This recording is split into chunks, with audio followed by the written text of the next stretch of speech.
ये हमने किया 5,000 का SIP, 15 साल में इसका मैच्योरिटी मिल रहा है 46 लाख। और अगर 16वें साल इसको हम जाके जब चेक करते हैं तो इसका मैच्योरिटी हो रहा है 55 लाख, यानी 10 लाख रुपया बढ़ गया। उसके अगले साल 12 लाख बढ़ गया, उसके अगले साल 13 लाख बढ़ गया, उसके अगले साल 17 लाख बढ़ गया, उसके अगले साल 20 लाख बढ़ गया, उसके अगले साल 23 लाख बढ़ गया, जबकि मेरा डिपॉजिट हर साल सिर्फ और सिर्फ हो रहा है 60,000 रुपया ही। तो ये क्या फंडा है, क्या SIP, कंप्लीट एनालिसिस हम लोग आज करने वाले हैं। नमस्कार दोस्तों, मेरा नाम है नरेंद्र और मेरा प्रयास अगर अच्छा लगे तो मेरे चैनल को लाइक, सब्सक्राइब और शेयर करिएगा। आज हम लोग बात करने वाले हैं कि ये जो अभी हम लोग देख रहे थे कि 60,000 रुपया अगर ईयरली मैं जमा करता हूँ, एक पीरियड ऐसा आता है जब ये 20 लाख और 25 लाख रुपया मेरा पर ईयर बढ़ता है। ये क्या है SIP काम कैसे करता है, SIP के बेनिफिट्स क्या क्या हैं, इसमें रिस्क क्या क्या है, इसमें कैसे हम एक्स्ट्रा इनकम जनरेट कर सकते हैं अपने में 3 मॉडल है और कंक्लूजन क्या है। शॉर्ट में वीडियो रहेगा, वीडियो के लास्ट तक बने रहिएगा, सारा कुछ क्लियर करने वाला हूं। तो व्हाट इज SIP क्या है? SIP का फुल फॉर्म होता है सिस्टमेटिक इन्वेस्टमेंट प्लान। मतलब यह एक जमा करने का तरीका है, सिस्टम है जिसके माध्यम से हम जमा करते हैं। SIP का शब्द का प्रयोग जनरली जो है दोस्तों वो म्यूचुअल फंड स्कीम के लिए होता है। तो क्या बैंक एक सिस्टमेटिक इन्वेस्टमेंट प्लान, क्या बैंक में जो RD है वो भी है क्या? नहीं है दोस्तों। क्यों नहीं है? बेसिक समझिए, उसको बोलते हैं रेकरिंग डिपॉजिट। डिपॉजिट का मतलब होता है जहां आपका रेट ऑफ इंटरेस्ट फिक्स्ड हो गया, उसको हम डिपॉजिट बोलते हैं। और इन्वेस्टमेंट का मतलब है जहां रिस्क है, थोड़ा पैसा ज़्यादा भी मिल सकता है, कम भी मिल सकता है, नहीं भी मिल सकता है, इवन नुकसान भी हो सकता है। इसलिए मैंने बोला कि रिस्क इसमें SIP में क्या है। तो वीडियो को लास्ट तक रहिएगा, सारा कंक्लूजन आज आप क्लियर मिल जाएगा। तो SIP शब्द का प्रयोग जैसा कि हमने समझा कि ज़्यादा म्यूचुअल फंड के लिए होता है। अब एक प्रॉब्लम ये है कि म्यूचुअल फंड तो बहुत सारे प्रकार के हैं, तो फिर कहाँ कैसे इसको समझा जाए।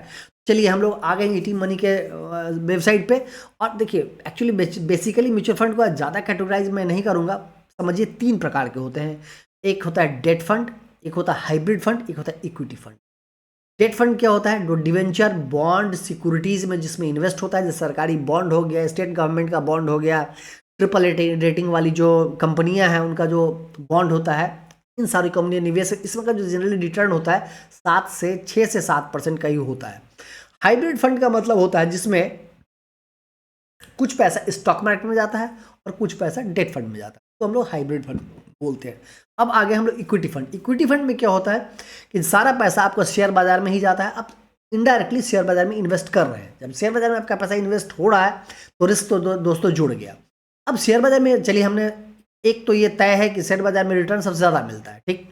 तो शेयर बाजार में जो रिटर्न सबसे ज़्यादा मिलता है और शेयर बाजार में मुझे इन्वेस्ट करना है, तो फिर कहाँ करना है? लार्ज कैप में करना है, मिड कैप में करना है, या स्मॉल कैप में करना है, मल्टी कैप में करना है, फ्लेक्सी कैप में करना है, फोकस्ड में करना है, वैल्यू इन्वेस्टमेंट में करना है, सेक्टोरल फंड में कहाँ करना है? बहुत सारा कन्फ्यूजन है। इसलिए वीडियो के लास्ट तक बने रहेगा, सब कुछ क्लियर हो जाएगा इस वीडियो के लास्ट तक आपको दोस्तों। और मेरा प्रयास अच्छा लगे तो चैनल को लाइक, सब्सक्राइब और शेयर दोस्तों में ज़रूर करिएगा। देखिए लार्ज कैप का टॉप 100 कंपनी जो देश के अंदर, उनको हम लोग लार्ज कैप बोलते हैं। वीडियो बहुत इंटरेस्टिंग होगा। उसके बाद जो अगली 150 कंपनी है उसको हम लोग बोलते हैं मिड कैप। उसके बाद यानी 250 कंपनी को छोड़ने के बाद देश में जितनी भी कंपनियां हैं वो स्मॉल कैप या माइक्रो कैप कंपनियां हैं, उन्हीं कंपनियों को हम लोग स्मॉल कैप कंपनी बोलते हैं। बात निश्चित है कि बड़ी कंपनी है तो रिस्क कम होगा, मिड कैप है थोड़ा रिस्क ज़्यादा है, स्मॉल कैप है रिस्क बहुत ज़्यादा होगा। लेकिन बड़ी कंपनी है तो उसका ग्रोथ भी कम होगा, तो थोड़ा ग्रोथ कम मिलेगा, स्टॉक प्राइस कम बढ़ेगा। मिड कैप है ज़्यादा बढ़ने का चांस है, स्मॉल कैप है और बहुत ज़्यादा बढ़ने का चांस। तो जनरली देखा गया है कि लार्ज कैप का रिटर्न 13 से 14% होता है, मिड कैप का रिटर्न 17 से 18% होता है, कभी कभी 20% भी जाता है, और मिड कैप और लार्ज कैप का रिटर्न भी 19 से 20% होता है। और अगर मान लिया आप तीनों में करना चाहते हैं तो वैसा कोई एक फंड है क्या? जी हाँ दोस्तों, एक फ्लेक्सी कैप बोलते हैं। उसमें क्या होता है कि फ्लेक्सी कैप में एक कब कहाँ कितना इन्वेस्ट करना है ये तय किया था। अब सवाल आपके दिमाग में आया कि भाई हमको तो शेयर बाजार कोई आइडिया है नहीं, हम कैसे तय करेंगे? दोस्तों आपको नहीं तय करना है, आपने एक फंड मैनेजर को चुन लिया है। जो आप जहां जिस म्यूचुअल फंड कंपनी में पैसा रखेंगे उसने एक अच्छा फंड मैनेजर रखा है जिसको कंपनी के विषय में 15 से 20 साल का एक्सपीरियंस है, वो सारी चीज़ समझता है, उसकी एक सैलरी होती है, वो हम लोगों के लिए काम करता है। तो हम लोग इसलिए हमको टेंशन नहीं लेना है कि कहाँ इन्वेस्ट करना है म्यूचुअल फंड मैनेजर का काम है। तो अब है कि SIP कितना किया जाए। तो ये तो हम लोग समझ लिए कि SIP काम कैसे करता है, हाउ इट वर्क। अब SIP के बेनिफिट्स क्या क्या है? देखिए दोस्तों, SIP का बेनिफिट जो है ना वो ये है कि SIP आपको एक बैंक के किसी डिपॉजिट की तुलना में 7 से 8% का एक्स्ट्रा इनकम जनरेट करके देता है। अभी 7-8% में कितना फ़र्क आता है हम लोग बाद में समझेंगे इस वीडियो के लास्ट में। जनरली आप बैंक में अगर जाते हैं तो बैंक में आपको 6 से 7% का एक इंटरेस्ट मिलता है, और हमने यहाँ बोला कि 7 से 8% का एक्स्ट्रा इनकम को जनरेट करके देता है। कैसे देता है ये सारी बातें हम लोग देख लेंगे अभी। किसी किस में 11 से 12% भी रिटर्न जाके देता है आपको, तो इसलिए ये बहुत ज़रूरी है। अब एक इसमें रिस्क बहुत ज़रूरी है कि SIP हम लोग करें, क्योंकि इसमें बेनिफिट ये है कि जब एक्स्ट्रा इनकम जनरेट करके देता है तो ये ओवर द पीरियड बहुत बड़ा आपके दोनों के फंड वैल्यू में बहुत ज़्यादा अंतर है, यानी आपका जो नेटवर्थ जो क्रिएट होगा उसमें एक बहुत बड़ा अंतर आने वाला है। अब रिस्क ऑफ SIP देखिए, किसी भी शॉर्ट टर्म पीरियड में, जैसे मान लीजिए ईयर एंड ईयर, मतलब इस साल की तुलना में अगले साल में हो सकता है कि SIP एक निगेटिव रिटर्न दे, क्योंकि मैंने पहले ही बोला कि जहाँ इन्वेस्टमेंट शब्द आया है वहाँ निवेश है, तो वहाँ जोखिम जुड़ा हुआ है।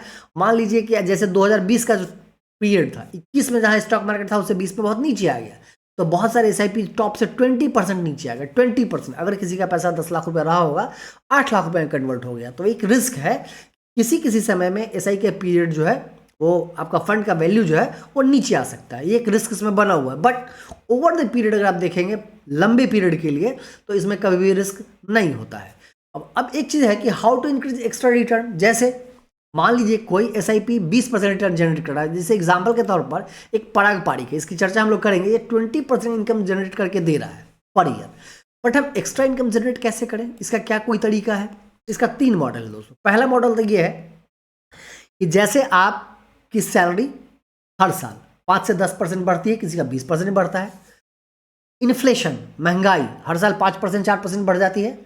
आप एक चीज तय कर लीजिए मॉडल नंबर 1 में कि मुझे पर ईयर 5% SIP को बढ़ा देना है, पर ईयर 5%। मान लीजिए कि आपका SIP इस साल 5,000 रुपये का, अगले साल 5500 का, उसके अगले साल 5550 होता है, 6,000 कर लीजिए, फिर 6.5, 7, अब 7700 हो रहा, 8,000 कर लीजिए।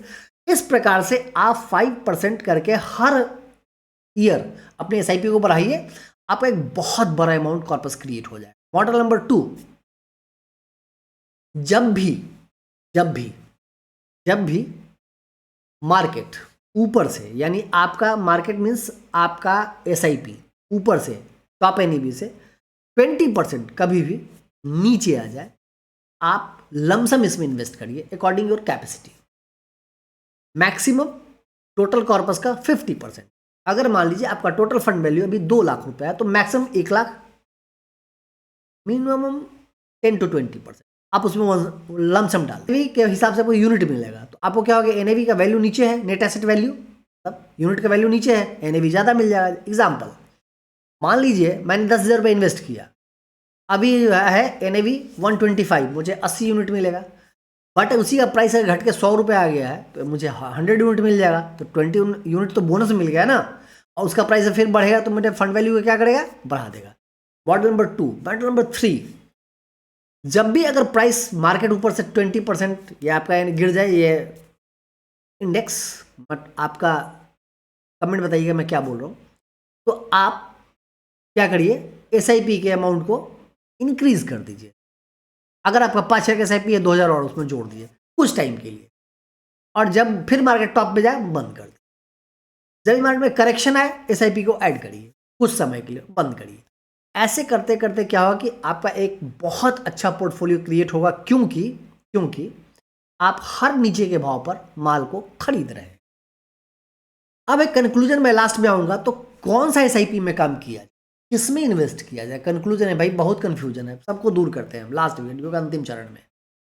देखिए, हम लोगों ने एक रिटर्न लिया है 18% का, और हम लोग अगर यहाँ चल के एक्सप्लोर म्यूचुअल फंड पे जाते हैं, तो अब मैं आपको दिखा दूं कि लार्ज कैप का जो एवरेज रिटर्न है वो 14% है, ग्रोथ नहीं है।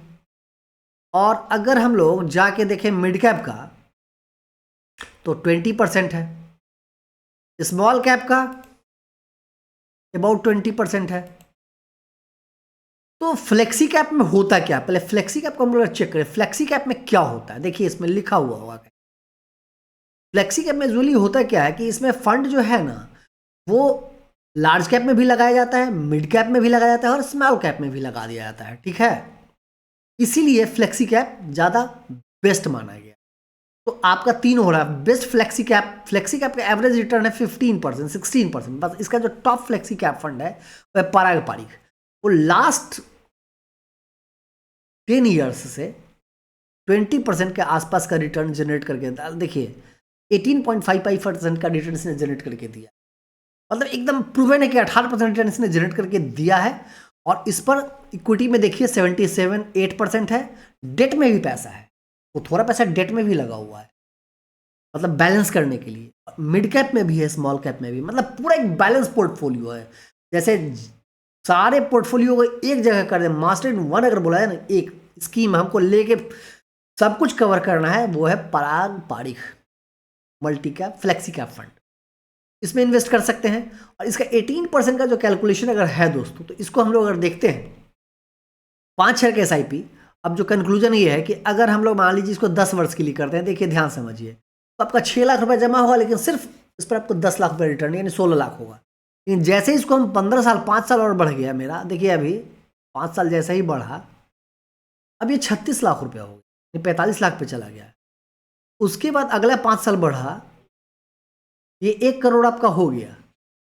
जबकि सिंपल है, जो 3 मॉडल बताए उससे बहुत ज्यादा होगा। अगला 5 साल बढ़ा, अब आपका 2 करोड़ 91 लाख रुपया हो गया। और अगर 30 वर्ष आप चले जाते हैं दोस्तों, 7 करोड़ 16 लाख रुपया हो जाता है। तो कंक्लूजन ये है इस वीडियो का कि म्यूचुअल SIP बेस्ट है। बैंक से हम लोगों ने देख लिया कि एक्स्ट्रा रिटर्न जनरेट करता है, और यही पैसा अगर हम लोग बैंक में चेक कर लेना 7% पे, 8 से तो नीचे इसमें है ही नहीं, तो 75 लाख रुपया, 7 करोड़ 75 लाख। तो SIP बेस्ट है। थोड़ा रिस्क है, लेकिन लॉन्ग टर्म में कोई रिस्क नहीं है। जब भी मार्केट गिरे, हिम्मत से पैसा और लगाना है, SIP के अमाउंट को बढ़ाना है।